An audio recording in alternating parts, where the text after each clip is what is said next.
Hey, what would happen if somebody would suggest to edit? Well, is it your mom again? Hello? My mum just won't leave me alone. She's my biggest fan.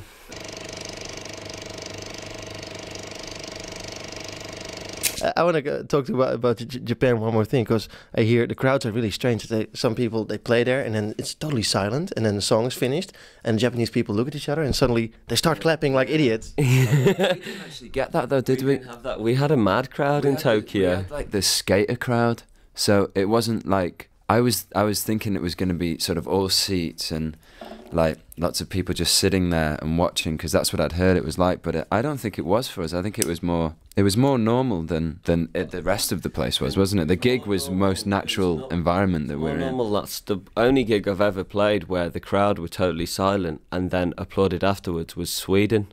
Yeah. Yeah, and it was really strange playing in Sweden. That the was crowd. Japanese audience, Yeah. All Japanese people on holiday in Sweden.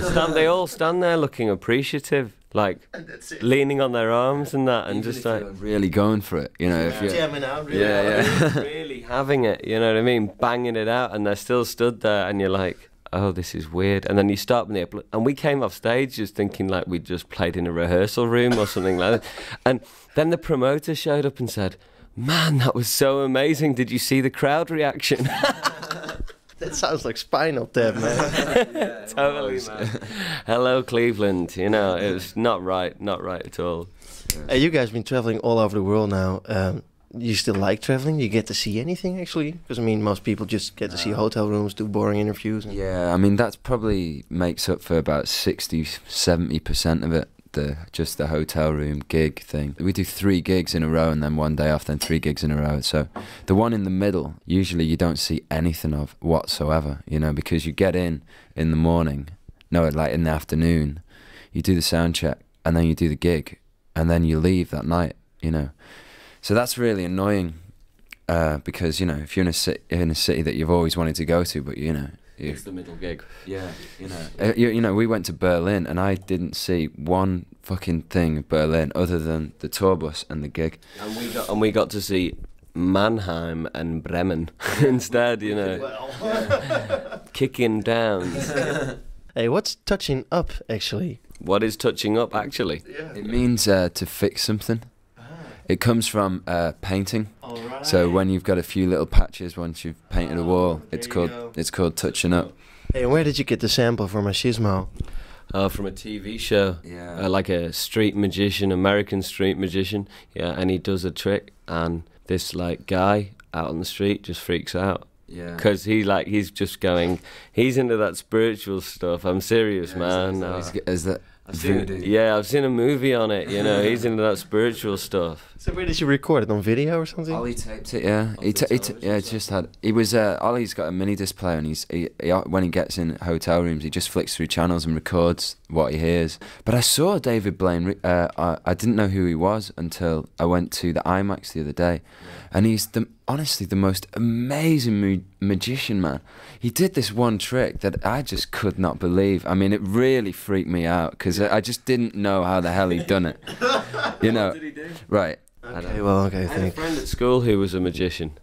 Yeah, I think Who was it? Just a kid from school, and he just used to do magic tricks. Was he any good? Because when they suck, they really suck. He is really, really good. He was like a magic circle guy, and he was weird. Was he into that spiritual stuff as well? Not really, but he had like these tricks, like little voodoo dolls that he could make stand up in his hand if you sang to them. No kidding. Yeah. No kidding. No kidding. Really crazy shit. And he used to, you know, make handkerchiefs disappear and turn them into eggs and that kind of crap. You know, he was really good. He was one of those kind of like, he'd do all that crap, and he did the one where he does one where he swallows 40 razor blades, puts a piece of string in his mouth and pulls them all out on one string. That's incredible stuff. You should bring him on tour. He works in the stock exchange nowadays. So he made something decent out of himself. He just tricks people out of their money these days. Much more. By investing in UPC, but that's another story. What's a day, John? A day, John? Day on. It's the opposite of night off. Oh, A Day On. There you go. Yeah, but it's actually the name of our good friend and percussion player. That's his name. There you go. Dion is his name. It's a combination of Daniel and Jason. So it's his song. Yeah. Well, no, it's not his song. but It's dedicated to him. yeah. Yeah, we wrote it, but it's dedicated to him because, well, I mean, it just came out one day. I was mumbling away in the microphone, and Dayon came up to me and said, "Are you singing 'I'm Not As Dayon As You'?" And I wasn't. I was singing something totally different. But I thought, fucking hell, that's a much better line than what I was singing. so it became like that line became about him, and it's dedicated to him because for 13 minutes he manages to play the tambourine. If you listen to that tune, right, that it's not a loop. It's a man playing a tambourine, locked in a booth for 14 minutes after having been locked in there for the previous half an hour when we were working the song out. Jesus. So he was in that room for over an hour by himself with some spliffs, just playing the tambourine constantly. It's No mistakes, despite of the split. Not a single glitch at all. If you listen to it, he maintains it completely, solidly, and perfectly throughout the whole piece. Even when the whole tune changes from 3/4 to 4/4, it doesn't bother him. He just keeps going. It's good you mentioned that, because when I heard that song, I was like, are those mistakes or what happens? No, it just the whole thing just completely contorts itself and comes out the other side. How do you think of that? We didn't. Spliff? Yeah. It was just, it happened in the room live. It just happened. We didn't. Shit. It was just like an accident, and then it was like, well, it wasn't an accident. We all pushed it and all went at the same time. It was just one of those nice moments when musicians who play together a lot all second guess each other. Yeah. You know, and it rarely happens on record, so it was nice to leave it on there. Yeah, because by the time we'd got to that point with like the song had we thought that, you know, maybe the recording would have faded out before that point anyway. So it was like we'd done the song and we knew that bit was good, and we were just on the end section. So that was when we just started like kind of really zonging out, really, wasn't it? Because the song was done. And we just had this incredible vibe going in the room. It was really fucking loud. I mean, it was like really loud, and it was really dark. It was so loud in the room that it was like I had one can on and one can off, and like I couldn't hear out of this ear, and I could hear out of this ear. It was really like it's mad. Yeah. Gosh, your hearing, but it was great stuff. Pitch It was black, awesome. pretty well in the studio, apart from a few. You turn off the light, Yeah. It was pitch black, and so you can play blind actually. well, it wasn't blind. There was like very, very low lighting, maybe a little lamp or something around the room. Yeah. But real like just about. It's easy if you're playing the keyboard like I was, because all the keys are white. You know. Although I was playing all the black keys, but then you can see them against the white. That's a contrast thing. Sorry about that. But no, yeah. Trying to follow me. No, Okay, but you guys like atmosphere in the studio. Did you ever hear that story about the Beach Boys recording the song Fire, where Brian Wilson actually lit the studio afire? He did that? No kidding. That's awesome. That's fantastic. There's a bit on the Pet Sounds session where there's a recording, you know, I think they seem to record everything on that Pet Sounds session, didn't they? There's loads of chattering and Brian Wilson trying to figure out what part he wants doing, and he's obviously out of his mind, you know, speaking to the musicians, I want you to do this, blah blah blah blah blah blah blah blah blah blah blah blah blah blah, and then at one point he goes, I think we need to get a horse in the studio. Deadly serious, yeah. They probably did. Well, why not? Hey, do you guys still like playing actually? Because I mean, you play 6 days a week probably, right? Yeah. It's still good. Yeah, It is. It's good when it's fresh and new. You know, it does get a bit tiring playing the old songs all the time. You have to play them a lot, of course. Yeah. You know, but that's just because of the way it is. You know. Yeah, it's the nature of the game. Did you guys? Jazz musicians, you know. Did you guys get any money yet? Actually, Oh yeah, we're okay, man. Yeah. Because last time I was talking to you, it was like, well, no, they have to bring it in still. Yeah, it's not like we're not You can live off your music, of course. Oh, Yeah, definitely. yeah. Yeah. Because how many records did you sell, right? Over 1 million worldwide. No now. kidding. Yeah, we sold over 1 million albums. That's pretty good. Yeah, well, it's quite ridiculous, really. Sorry about that. I find it quite hilarious, really. Why? I mean, because your music's not good? Not many people get to sell more than 1 million records in their careers. You know what I mean? So after a couple of records, it'll be quite a lot more than 1 million with the EP now. So Don't you feel any pressure then? I mean, No.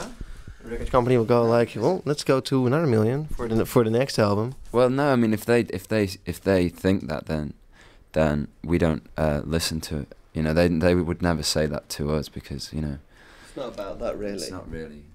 What is it about? No, they want us to make I mean, I think they understand us, but the point is that they know that we want to make a good record, and they want us to record a good record because everyone wants it to be a good record. You know. Did you actually? The point is they can only sell it if it's a good record, so that's all that they should be worried about. There's not like they can change anything. You know what I mean?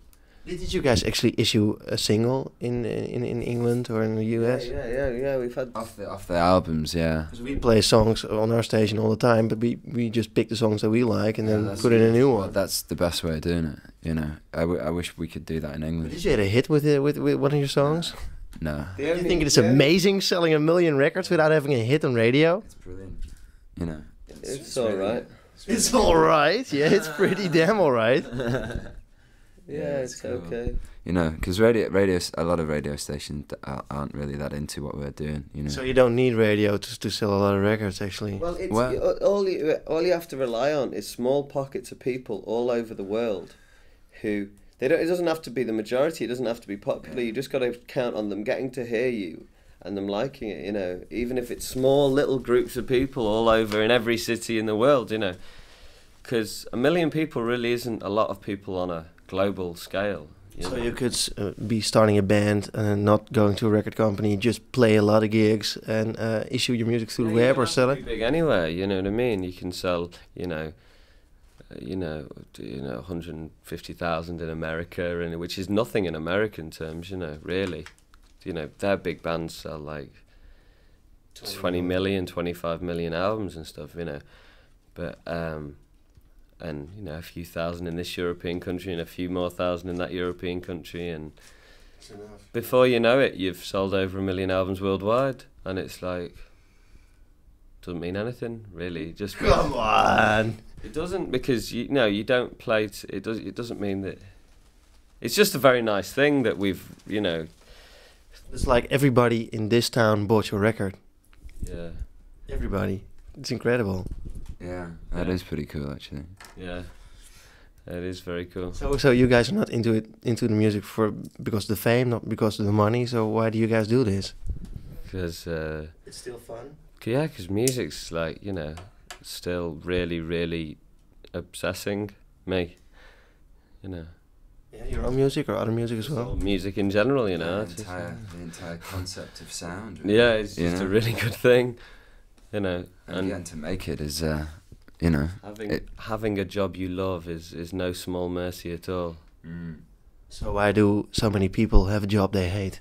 Because they don't have the choice. They didn't dare to make the choice. Yeah, maybe. In some cases, didn't dare to make the choice. In some cases, didn't have a choice in the first place, or didn't think they had one. But whichever, I think ultimately, that's a good thing.